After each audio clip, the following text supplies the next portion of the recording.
हर खुशी आपके करीब होगी, जिंदगी आपकी सबसे अजीब होगी। हर खुशी आपके करीब होगी, जिंदगी आपकी सबसे अजीब होगी। केवल यीशु के राह पर चलकर तो देखिए, स्वर्ग से भी खूबसूरत आपकी नसीब होगी।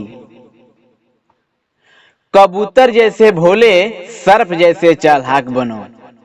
कबूतर जैसे भोले, सर्प जैसे चालाक बनो। तुम सेवा कराने वाला नहीं, सेवा करने वाला याजक बनो। ये मैं नहीं, पवित्र बाइबल कहता है। ये मैं नहीं, पवित्र बाइबल कहता है। अगर तुम्हें कुछ बनना ही है तो यीशु के लायक बनो। जिसके सर पे यीशु का हाथ होता है, वह ठोकर खाने पर भी नहीं रोता है।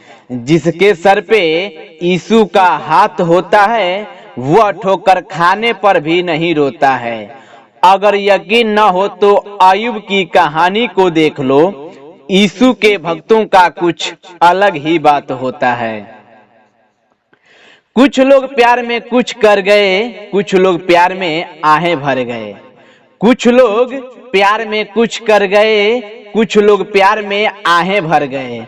लेकिन यीशु मसीह ने हम सब पापियों से इतना प्यार किए कि वे हमारे प्यार में मरे और तीसरे दिन जी गए। यीशु मेरे जिंदगी का भूख और प्यास है। मेरे इस तड़पते दिल का यीशु ही आस है। यीशु मेरे जिंदगी का भूख और प्यास है। मेरे इस तड़पते दिल का यीशु ही आस है। इसीलिए मैं किसी मुसीबत से नहीं घबराता, क्योंकि हर पल यीशु मेरे आस पास है।